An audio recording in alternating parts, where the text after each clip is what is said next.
someone who isn't me never gets to see themselves in an RPG book or in a game that isn't a thug, that isn't going to get murdered or whatever. Gaming as a business and everything else is in its 30s. We shouldn't still have to be fighting for this. Creator News.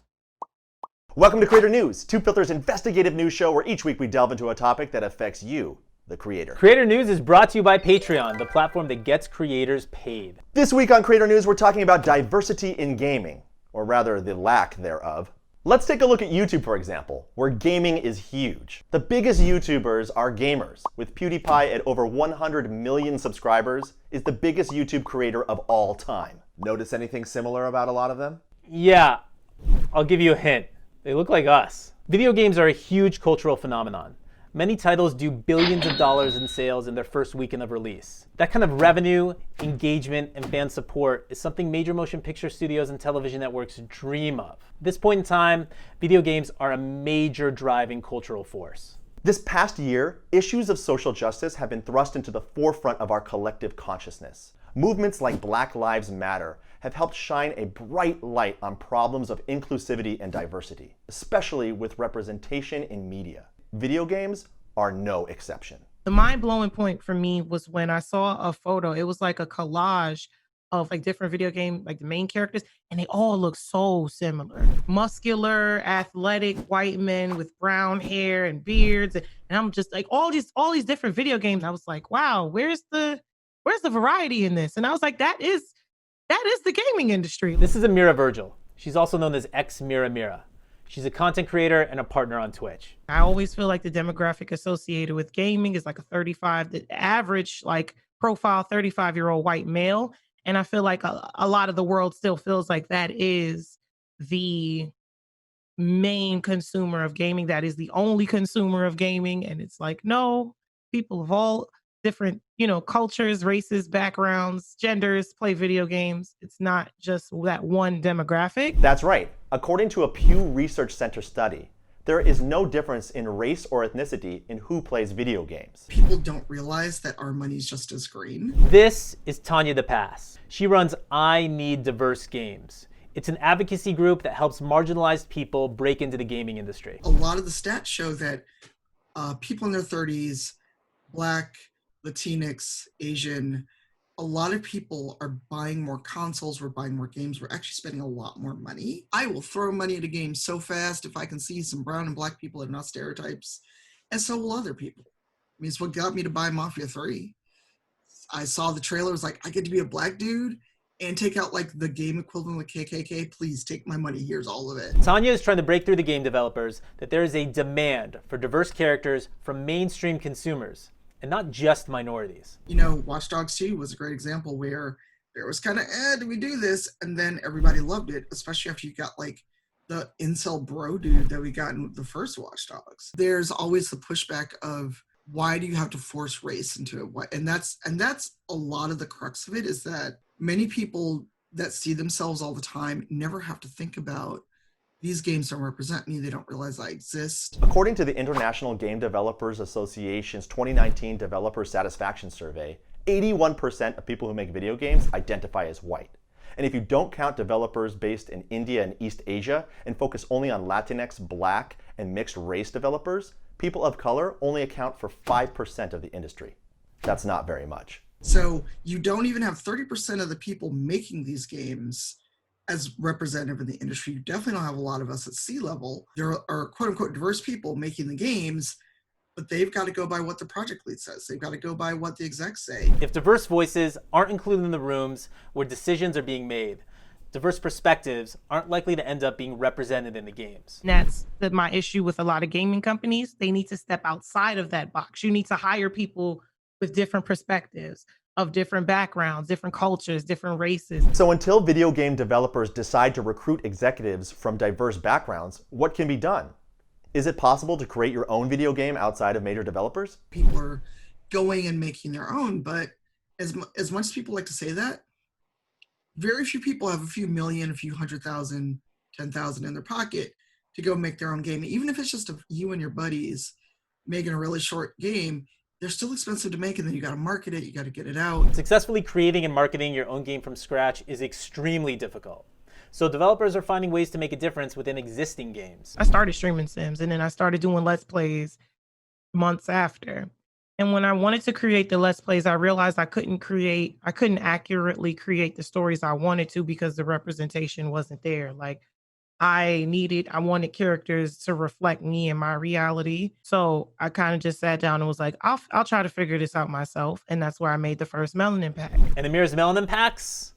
Well, a lot of people like them. I can estimate probably between all my Melanin Packs, all my downloads, probably roughly about 1 million downloads or more. Amira's success not only inspired other mod developers to create diversity packs, it formed the basis for a community. I made the Melanin Pack and then the Melanin Pack 2 and then the Black Simmer community, which is supposed to be a space to push diversity in the sim space. I just would create, but I also would open discussions and ask questions to my community. I was just like, where's the Black creators at? Where the Black head? Like I was asking all these questions and I would just ask the public all these questions. And that's how I ended up a EA game changer. Conversation from the community Amira created got the attention of Electronic Arts. They're the second largest gaming developer in the Americas and Europe, and the creators of The Sims. My name is Michael Duke. I'm the senior producer for The Sims 4. Mira has been a strong advocate for we should add more skin tones and we should do more with it. She's certainly one of the voices who's pushed on us and led us to a place of going, we're going to do it. We're going to go back and we're going to rethink our skin tone approach. And we're going to add a lot more variety. Amira's been advising EA. They've been releasing new character updates for Sims 4 that have been well received by the community. So as we embarked on upgrading our skin tones, which we're going to be dropping on December 8th this year, super excited for our players to get their hands on this. We actually tapped 5 members of our community who are CC makers, who are out there making skin tones and hairstyles that are meant to really be more representative and inclusive. And we actually created a little roundtable council, and we meet with them every 3 to 4 weeks as we look to do more for accessibility or representation.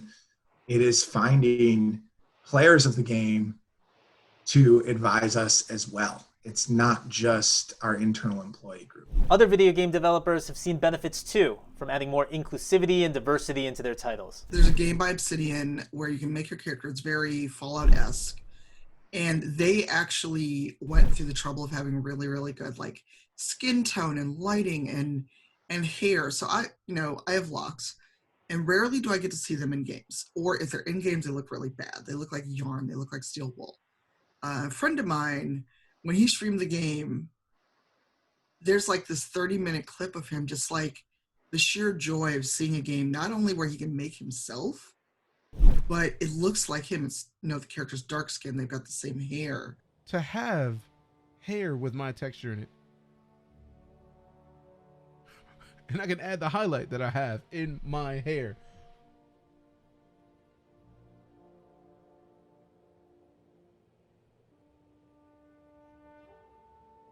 I have no words.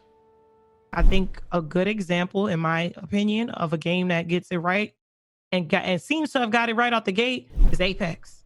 Different cultures, different backgrounds, voice actors from these different countries to actually, reflect the characters. I think Apex does a really good job. Like, it's probably that is my favorite battle royale game to play. And I think they do a damn good job of reflecting different backgrounds for the characters and making sure that they diversify. Another company that has done really good with like implementing more diverse hairstyles is Monster Hunter. Like I think earlier this year or sometime last year, they came out with a lot of really nice detailed Black hairstyles, different braids, afros. Like it was cool. Everybody was happy. And some game developers have actually added more accountability to player actions, which can elevate characters who are often marginalized to stereotypical identities. I played Watch Dogs Legion. I had early access and I played it, and I really loved what they did. They have this play anyone feature where normally in like say GTA, you could like randomly punch an NPC in the face, or run them over or do whatever silliness to them. But in this game, in Watch Dogs, you have to make a conscious decision on how you're going to treat NPCs, because you can literally play as any one of them and you can recruit any one of them.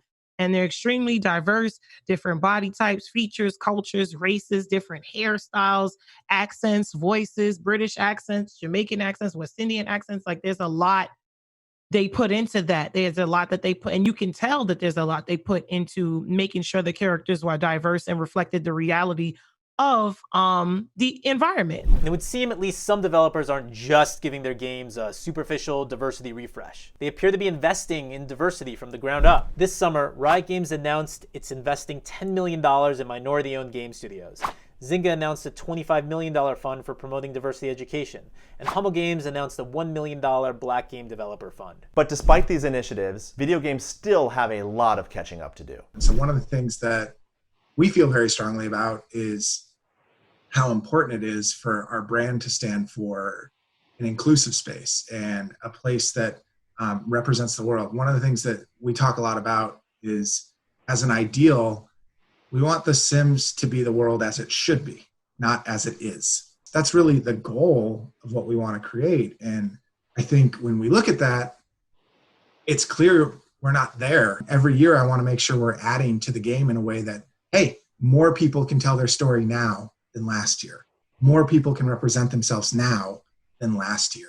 And that's what we're going to be committed to, is continuing to grow our representation. We still have a long way to go as far as inclusivity, diversity, but I feel like it's way better. As a consumer, as a downloader, as a person who plays and loves The Sims, I couldn't find any Black hairstyles. I couldn't find any nice skin tones, hair, makeup, clothes that were flattering on darker skin tones. I couldn't find any of that 4 or 5 years ago. Now I can find hairstyles. I can find makeup. I can find skin tones, clothes, cultural items. There's so many different things I can find created by members of the community. So it's important not only to keep the pressure on video game developers, but to also let them know when they're getting things right. Wow. I wasn't expecting to get this emotional. What do you think about Rio Morales? I got a ball. I gotta take a second. Representation matters. It matters. This is awesome to see. My heritage, part of my heritage, just being on display with a character that I love.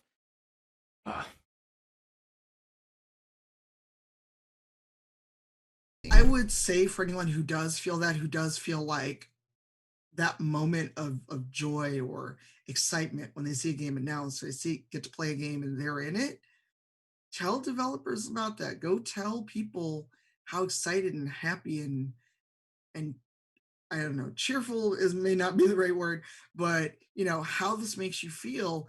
And those are the things that developers are going to see, because you never know who's lurking in your stream. You never know who's going to see your video review or read your blog. People spend more hours on these games than on any other entertainment platform in the history of media, ever. And because of that, representation matters. The words they use matter. And the types of characters in the game matter. Yes, the video game industry is already massive, but it still has a lot more room to grow, especially now that more and more people are finding ways to entertain themselves online. If the video game industry wants this bigger market, it's going to have to find a way to evolve and appeal to a broader set of consumers. Ones that might want more than a character that looks like, well, me. And as appealing as I may flatter myself to be, I think we can all agree that one of me is probably enough. Creator news. This show would not be possible without our partnership with Patreon. Patreon helps you generate recurring income from your creative work by offering exclusive content and community to your fans. It's a great way to set yourself up for long-term success and reward your most loyal fans along the way. So check out patreon.com/creatornews and change the way your creativity is valued. What issues do you want us to dive into next?